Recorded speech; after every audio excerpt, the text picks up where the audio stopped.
Kadambari silks లో కళ్యాణ గమనీయం cell మార్చి 6 నుండి 19 వరకు ప్రతి 15,000 బ్రైడల్ సారీస్ కొనుగోలుపై ఒక గోల్డ్ కాయిన్.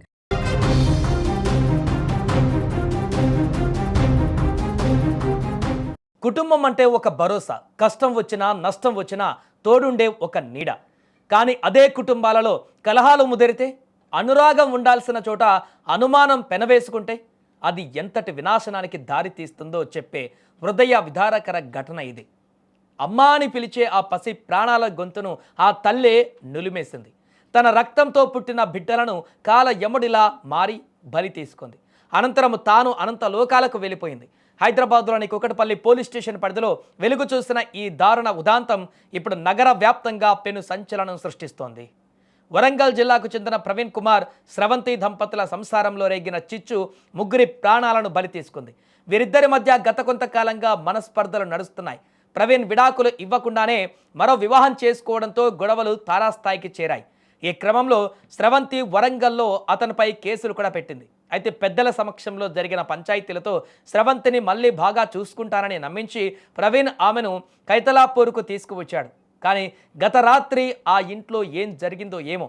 తెల్లవారుసరికి స్రవంతి తన ఇద్దరు కుమారులను గొంతు నులిమి అత్యంత దారుణంగా హత్య చేసింది. ఆపై తాను కూడా ఉరివేసుకొని ఆత్మహత్యకు పాల్పడింది.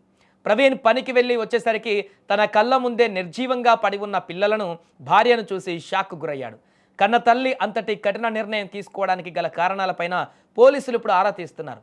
భర్త వేధింపులే కారణమా లేక మానసిక ఒత్తిడినా అనే కోణంలో కూడా దర్యాప్తు కొనసాగుతుంది. క్లూస్ టీమ్స్ రంగంలోకి దిగి ఆధారాలను సేకరించింది. ముక్కుపచ్చలారని చిన్నారుల మృతదేహాలను చూసి స్థానికులు అక్కడ కన్నీరు మున్నీరవుతున్నారు. ఒక నిండు సంసారం ఇలా ముక్కలైపోవడము అందరినీ కలిచి వేస్తోంది.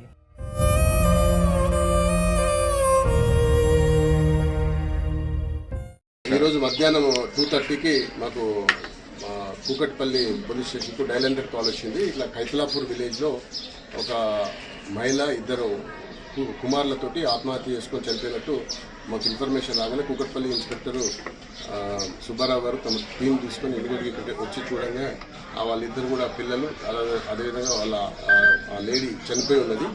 ఇక్కడ పూర్తిగా వివరాలు తెలుసుకుంటే ఇతను బోడా ప్రవీణ్ అని, ఇతను 31 years. ఇతని యాక్చువల్గా నేటివ్ ఆఫ్ చెన్నరావుపేట మండల్ మాణిక్యం తండ అనే విలేజ్ ఉన్నది. అక్కడ ఆ విలేజ్లో ఇతను లాస్ట్ 13 years బ్యాక్ అదే మండల్ సంబంధించిన 16 చింతల తండ సంబంధించిన ఒక శ్రావంతి అనే అమ్మాయిని పెళ్లి చేసుకోవడం జరిగింది. పెళ్లి చేసుకున్నాక కొంతకాలం వీళ్ళ కాపురం మంచిగా కొనసాగింది. వాళ్ళకి ఇద్దరు పిల్లలు, ఒక అబ్బాయి కార్తీక్ అని 12 years, కౌశిక్ అని 10 years. వాళ్ళంతా కూడా పెళ్ళైన దగ్గర నుంచి హైదరాబాద్లోనే కైతలాపూర్లో సొంత ఇంట్లో నివాసం ఉంటారు. కాకపోతే ఈ మధ్య కాలంలో ఒక అమ్మాయితోటి ఈ ప్రవీణ్ పరిచయం ఏర్పడుకుని అమ్మాయిని ప్రేమించి ఆమెను పెళ్లి చేసుకోవడం వల్లనే ఈ కుటుంబంలో ఇంకా కలతలు స్టార్ట్ అయ్యి దాని తర్వాత ఇద్దరి మధ్యన చాలా మనస్పర్ధలు వచ్చి గొడవలు వచ్చి అక్కడ పోలీస్ స్టేషన్లో కూడా కేసులు పెట్టుకోవడం నాకు జరిగిందని తెలుస్తూ ఉంది.